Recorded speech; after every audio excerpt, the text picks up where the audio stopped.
ایمان کی وہ سطح نہیں ہے جو کھڑا کر دے حکم پر۔ نماز کا کس کو نہیں پتا کہ فرض ہے، کیوں نہیں پڑھتے؟ ایمان کا سرمایہ تھوڑا ہو گیا ہے۔ پردے کا کس کو نہیں پتا کہ مسلمان عورت کے لیے پردہ فرض ہے، عین ہے، کیوں نہیں پردہ ہو رہا؟ سرمایہ کوئی نہیں، پیسے کوئی نہیں، اور پیسے سے چیز خریدی جاتی ہے، ایمان سے چیز خریدی جاتی ہے، اطاعت ایمان سے آتی ہے، کیوں پردہ اٹھ گیا؟ ایمان کی حرارت۔ ایک عورت جب 5 ہجری میں پردے کا حکم آیا تو رات کو حکم آیا، کسی کو پتا چلا کسی کو نہیں چلا۔ فجر کی نماز میں عورتیں بھی آتی تھی مسجد میں، ایک الگ جگہ بنی تھی۔ جب ایک خاتون آئی، دیکھا تو ساری عورتیں پردے میں چادروں میں چھپی۔ تو تمہیں کیا ہوا؟ کہنے لگی تجھے خبر نہیں رات کو پردے کا حکم آ گیا؟ کہ اچھا مجھے تو کوئی پتہ نہیں تھا، رات کو اللہ نے کہہ دیا ہے۔ تو انہوں نے اسی وقت نماز کے بعد ایک بچے کو بھیجا، کہا جاؤ بیٹا میرے گھر سے چادر لے کے آؤ۔ وہ بچہ گیا، گھر سے چادر لے کر آیا، پھر چھپ چھپا کے چہرے پہ چھپا کے جب گھر پہنچی تو ان کے خامد نے فرمایا جب تمہیں پتہ ہی وہاں جا کے چلا تھا تو اس تکلف کی کیا ضرورت تھی، یہیں آ کے شروع کر دیتی۔ تو فرمانے لگی اللہ کے حکم کا پتہ چلنے کے بعد میری جرت نہ ہوئی کہ ایک قدم بھی اس کی مرضی کے خلاف اٹھاؤں۔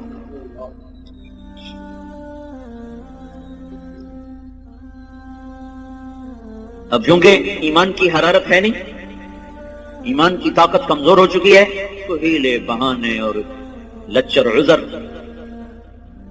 حضرت فاطمہ رضی اللہ تعالیٰ عنہ کا انتقال ہونے لگا تو اپنی خادمہ سے کہا، حضرت علی موقع پر موجود نہیں، کہا کہ غسل کا پانی رکھا۔ انہوں نے پانی رکھا، انہوں نے غسل فرمایا کہ میرا فلان جوڑا نکالا، کہ چارپائی میری بیچ میں تھا، انہوں نے کمرے کے بیچ میں چارپائی کر دی، ایسے لیٹی، قبلے کی طرف منہ کر کے کہنے لگی میں مرنے لگی ہوں، علی سے کہنا میرا غسل ہو چکا ہے، میرا کوئی کندھا بھی نہ ننگا کرے، میرا کوئی نہ سطر کھولے، میں نہا چکا ہوں، میرا غسل ہو چکا۔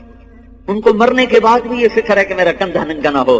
آج کے لباس نہیں دیکھتے ہو، ساری کمر ننگی ہو رہی ہے، سارے بازو ننگے ہو رہے ہیں۔ یہ مغرب کی بیٹیاں بن کے عزت پانا چاہتی ہیں۔ مغرب کی عورت نے آزاد ہو کر بڑا دکھ پایا ہے، مجھے میرے رب کی قسم، اس کی آزادی نہیں، ہلاکت ہے، ہلاکت۔ اپنے آپ کو چھپاؤ چھپاؤ چھپاؤ، جتنا چھپو گی اتنا اللہ کے ہاں روشن ہو جاؤ گی، جتنا ظاہر ہوگی اتنا اللہ کی نظر میں ذلیل ہو جاؤ گی۔ یہ تو پاگلوں کا جہان ہے، پاگلوں کے پیچھے چل پڑو گے۔ ہماری مائیں وہ ہیں جنہوں نے موت کے بعد بھی کہا میرا سطر نہ کھلے، کوئی میرا کندھا بھی نہ دیکھے۔ حضرت علی تشریف لائے تو انتقال ہو چکا، تو خادمہ نے کہا کہ یہ فرما کر گئی ہیں، فرمایا ایسا ہی ہوگا، ایسا ہی ہوگا۔ اسی طرح جنازہ اٹھایا گیا، اور پھر اس سے کچھ دن پہلے کی بات ہے، اسماء بنت امیس سے کہنے لگی میری میت کا کوئی ایسا انتظام کرو کہ کسی کو پتہ بھی نہ چلے میرا قد کیسا، میرا جسم کیسا۔ تو انہوں نے کہا میں نے حبشہ کی ہجرت کی تھی، تو وہاں عورت کو دفن کرنے کے لیے، عورت کی میت اٹھانے کے لیے ہوتا ہے کہ وہ چارپائی کے اوپر ایسے وہ لکڑیاں جو لچکدار ہوتی ہیں وہ اس طرح پھنسا دیتے ہیں، اس کے اوپر چادر ڈال دیتے ہیں، تو اس سے وہ سارا وجود اندر چھپ جاتا ہے، پتہ ہی نہیں چلتا قد کیا ہے، موٹائی کیا ہے اور چھوٹائی کیا ہے۔ کہ بس میرے ساتھ بھی ایسا ہی کرنا۔ ایک مدد اللہ نے کی کہ میں رات کو اندھیرے میں اٹھایا، دن کے اجالے میں نہیں اٹھایا۔ ایک پردہ اللہ نے کہا کہ پوری رات کوئی پردے کا حکم دے دیا کہ محمد کی بیٹی آ رہی ہے، پردہ کرو۔ دوسرا کام اسماء بنت امیس سے کروایا، انہوں نے وہ اوپر لگا دی۔ وہ دستور آج بھی عرب میں چلا آ رہا، حضرت فاطمہ سے یہ شروع ہوا، اس سے پہلے نہیں ہوتا۔ یہ جو جنازہ اٹھتا ہے، آپ لوگ دیکھو حرم میں جو جنازہ ابھرا ہوتا ہے وہ خاتون کا ہوتا ہے، اس کے اوپر انہوں نے کور لگایا ہوتا ہے۔ دیکھنا جو لوگ جاتے ہیں حج پہ، تو میں تو کئی سال سے جا رہا ہوں، یہ پڑھا بھی تھا، وہ دیکھا بھی ہے کہ جب خاتون کا جو جنازہ ہوتا ہے ویسے ابھرا ہوتا ہے، اور جو مردوں کا جنازہ ہوتا ہے ویسے سیدھا ہوتا ہے۔ وہ ایسے اونچا کیا ہوتا ہے تاکہ یہ عورت کس قد و قامت میں ہے وہ بھی پتہ نہ چلے۔ اسلام ایسے حیاؤں والا طریقہ زندگی بتاتا ہے کہ ہماری عورت کا مرنے کے بعد بھی پردہ ہے، یہ زندہ ہو کے باہر نکل رہی ہیں، کون ان کو سمجھائے؟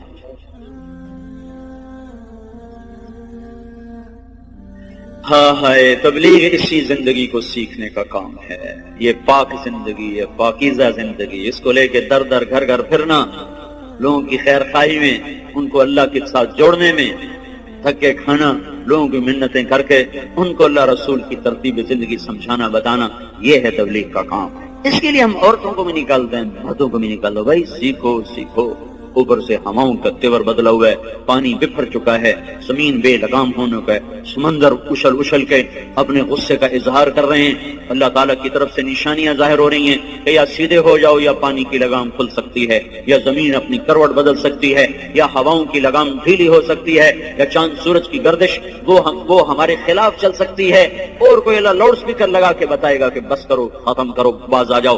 انہی چیزوں سے اللہ بتائے گا کہ لوٹ آؤ لوٹ آؤ لوٹ آؤ لوٹ آؤ۔ اس لیے بھائیو بہنوں، توبہ کرو اللہ کے دربار میں، مانگو اللہ سے معافیاں، اور اپنی زندگی کو اللہ اس کے رسول کی پاکیزہ ترتیب میں لاؤ اور ڈھالو، اس کو نکل کے سیکھو، گھروں میں اس کی فضا بناؤ، بچوں کو لے کے بیٹھو، ان کو آخرت بتاؤ، جنت بتاؤ، جہنم بتاؤ۔ آج کا ماں باپ بڑا ظالم ہے کہ 2-3 سال کے بچے کو اسکول کے حوالے کر دیتے، اور مائیں فارغ، باپ فارغ، باپ کاروبار میں، مائیں اپنے بناؤ سنگار میں۔ آج کی ماں نے جو کرنا تھا وہ تو کر نہیں رہی۔ اللہ نے اس کے ذمہ خامد کی روٹی نہیں لگائی، خامد کے ماں باپ کی خدمت نہیں لگا، وہ کرے تو اس کی نیکی ہے اور کرنا چاہیے، لیکن اگر وہ نہ کرے تو اس عورت کو نافرمان عورت نہیں کہا جا سکتا۔ تو پھر اس کے ذمہ کام کیا ہے؟ تھکا دینے والا، کھلا دینے والا، جوڑ درد سے پکار اٹھے، وہ کیا ہے؟ نسل کو تیار کرنا۔ یہ اتنا اوکھا کام ہے کہ دانت کے تلے پسینہ آ جائے۔ جو مائیں کرتی نہیں ہے، وہ اپنی طرح جنگل کے پودے کی طرح جوان ہوتے ہیں، جوانوں جب ایسے آنکھ دکھاتے ہیں تو پھر ماؤں کے کلیجے پاڑتے ہیں۔ جب بیٹی آگے سے بولتی ہے تو ماؤں کی راتوں کی نیند اڑتی ہے، اسے سمجھایا کب تھا، اسے ٹائم کب دیا تھا، بچوں کے ساتھ کب بیٹھے تھے۔ مدرسہ تربیت کی جگہ نہیں ہے، نہ خانقاہ تربیت کی جگہ ہے، نہ تبلیغ تربیت کی جگہ ہے۔ سب سے بڑی اور سب سے طاقتور تربیت کی جگہ ماں کی گود ہے اور باپ کا سایہ ہے۔ ماں نے گود خالی کر کے ٹیوٹر کے حوالے کر، ٹیوٹر کے پیٹ سے نکلا ہے کہ تمہارے پیٹ سے نکلا ہے؟ ہاسٹل میں 11 سال کا تھا، میرے باپ نے مجھے ہاسٹل میں ڈالا۔ چھوٹے چھوٹے بچوں کو ہاسٹلوں میں دھکا دے دیا، فارغ۔ تو وہ جنگلی جانور کی طرح، اور جنگل کے کانٹے دار جھاڑی کی طرح وہ پروان چڑھتے ہیں، انہیں کیا خبر کہ ماں کیا ہے، باپ کیا ہے۔ تو اللہ کا احسان ہوا، تبلیغ کا کام چلا اور اللہ تعالیٰ نے ہمیں راہیں سجھا دی، دکھا دی۔ اپنی اولاد کے لیے وقت نکالو، گھروں میں بیٹھو، صحابہ کی سیرت پڑھو، حضور کی سیرت پڑھو، جنت جہنم کے واقعات سنو، پڑھو، سناؤ، ان کے معصوم ذہنوں میں ڈالو۔ تو آگے جب چڑھیں گے، پروان چڑھیں گے، تو کچھ اپنے اوپر پھلدار ہو کر وہ نکلیں گے، ورنہ تو وہ کانٹے دار جھاڑیاں بنیں گے، کانٹے دار۔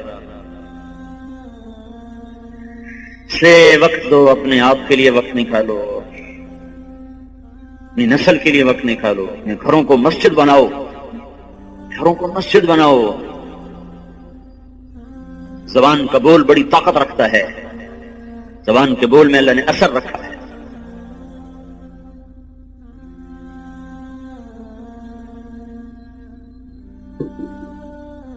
عیسائیوں نے حملہ کیا، مسلمان بادشاہ نے لشکر بھیجا، خبر آئی شکست ہو، تو ملکہ نے کہا یہ خبر غلط ہے۔